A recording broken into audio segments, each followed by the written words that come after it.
The collapse of the Soviet Union in the early 90s left the United States as the sole superpower in the world, and it's never looked back. In all aspects of the world, the United States is indeed a superpower, especially when it comes to its military might, which is unsurpassable in its strength, technological superiority, operational capabilities, and power projection across the globe. In this video, we'll take a look at the 5 top reasons why you wouldn't want to go against the US military establishment. The United States Air Force is the strongest in the world, not only in the number of operational aircraft, but also in technological superiority.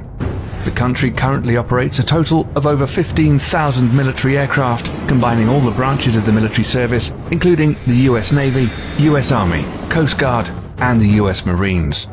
As of 2017, the US Air Force alone has a fleet of over 5,300 aircraft, 406 intercontinental ballistic missiles, and 170 military satellites, greater than any other country in the world.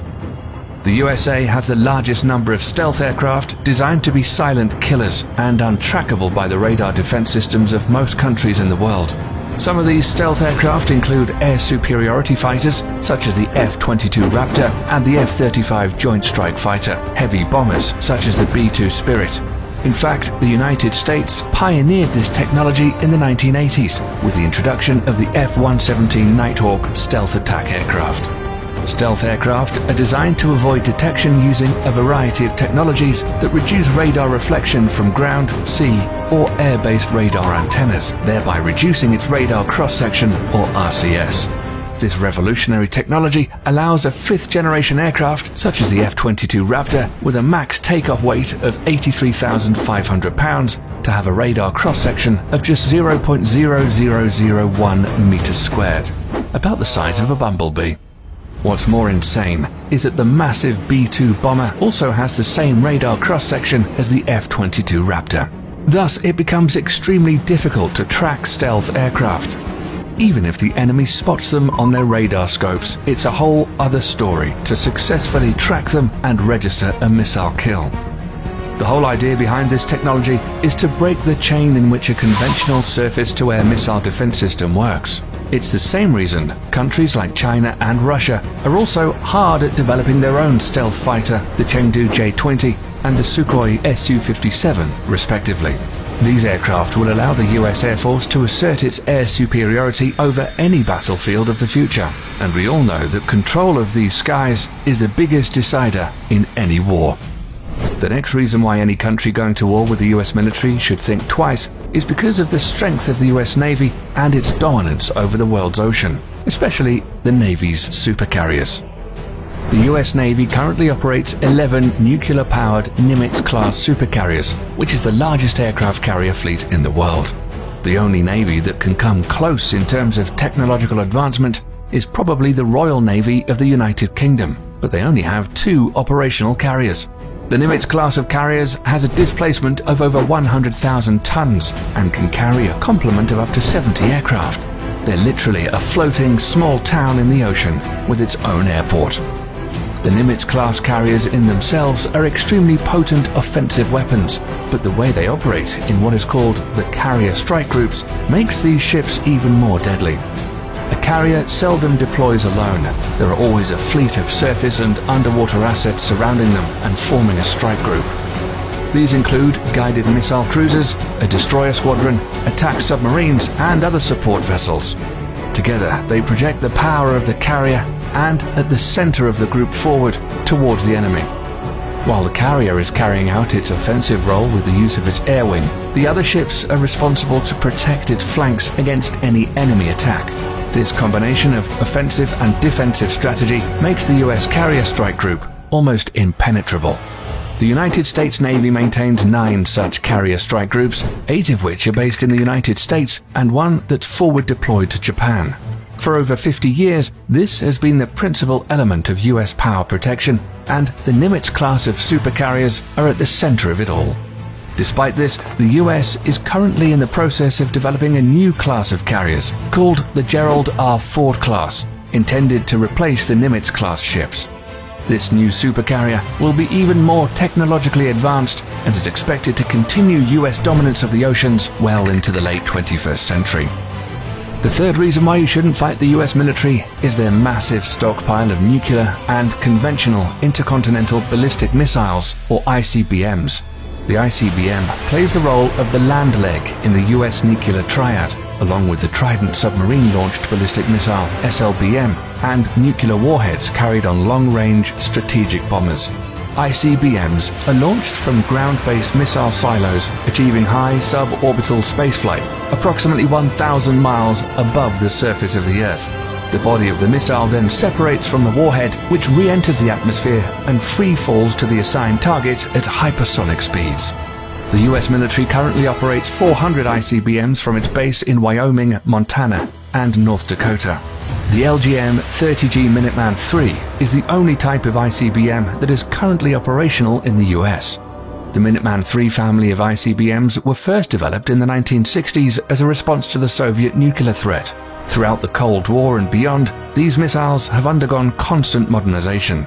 In the last decade alone, the US military has undertaken $7 billion worth of upgrades. The rocket propulsion engines, the propellants used, the guidance system, and even the flight control surfaces have all been refurbished. The upgraded missiles are completely different from its 1960s counterparts, except for the shell. These state-of-the-art improvements and modernization programs have kept the Minuteman III system operational for over 50 years, with improved reliability that supports the missile's remarkable 99% alert rate.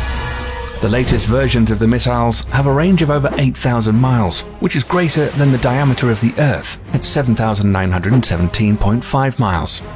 They can carry multiple 330 kiloton nuclear warheads, which is 20 times greater than the bombs dropped on Hiroshima and Nagasaki.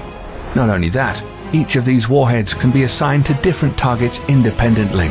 The technology is called Multiple Independently Targetable Re-Entry Vehicle, or MIRV, and was first developed for the Minuteman III family of missiles. So any country messing with the United States will have to deal with this awesome arsenal of firepower, which can be launched at a moment's notice. If it weren't the ICBMs or the stealth fighters raining fire down on you, it would be precision-guided munitions, or better known as smart bombs or PGMs instead.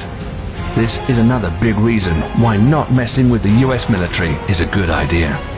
All branches of the US military use smart bombs in some forms or the other. These weapon systems are designed to be precise and hit a specific target with maximum efficiency. These bombs are so effective that during the first Gulf War, PGMs comprised only 9% of weapons fired, but accounted for 75% of all successful hits. Since then, for the US military at least, the days of normal artillery shells and unguided bombs are long gone. Nowadays, the military uses PGMs from air, ground, and sea. Precision-guided munitions come in various forms and use different kinds of technologies to achieve precise hits. A large majority of PGMs use the Global Positioning System, or GPS, of satellites to guide their trajectory to target. However, sometimes this becomes a problem, as GPS coverage is not always reliably available everywhere across the globe, or bad weather conditions can hinder operations. Thus, the Office of Naval Research, the Naval Surface Warfare Center, and the Army Research Laboratory have all coordinated to develop the first ever artillery-fired smart munition that will not use GPS guidance. The project is known as Moving Target Artillery Round, or MTAR for short. The MTAR shell can be guided onto stationary as well as moving targets in both land and sea, using a combination of guidance technology. The best part is that these shells can be fired from the existing M777A2 155mm towed howitzer and the M109A7 Paladin Integrated Management self-propelled 155mm artillery systems already in use by the US military.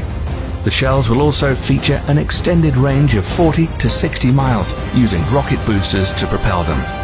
Once finished, it will afford the US military another potent weapon system that outclasses others around the world. Lastly, the fifth and final reason why you shouldn't fight the US military is drones. We're all familiar with what an unmanned aerial vehicle or drone is and what it's supposed to do. But in recent years, the usability of UAVs are steadily increasing to encompass all spheres of military operations, and the US military is the pioneering spirit behind it. At first, used only for surveillance missions, drones were quickly weaponized after the 9/11 attacks and have been extensively used by the US military in the war against terror as an offensive weapon platform. It's forecasted that over the next decades, the US is in line to purchase over 1,000 combat drones of various classifications. Some of them, like the Lockheed Martin RQ-170 Sentinel and the Boeing MQ-25 Stingray, are already in the final stages of development, and once finished, will provide the US military with state-of-the-art platforms capable of multi-role operations, ranging from attack missions to aerial refueling. Drone technology has reached such heights today that a single UAV can loiter miles above the surface of the Earth for hours, waiting for the target to show its head and sticking with impunity. This capability will allow all the services under the US military to reduce its dependency on manned platforms, thereby reducing the risks during future combat operations. These 5 weapon systems make the US military extremely dangerous for any adversary looking to get into a conflict with them. In a conventional warfare setting, it's almost impossible to beat the US military machine. That's why modern enemies of the United States are employing more and more asymmetric warfare strategies against the mighty US military. Despite that, the US military juggernaut is hands down the most powerful military complex in the world today, and probably will be for decades to come. That's all we have for you today, folks. Thanks for sticking around till the end. If you liked the video and want to stay up to date on cool military stuff like this, then click the subscribe button and also click the notification bell, and you'll be the first to know the next time we release a video. Thanks for watching.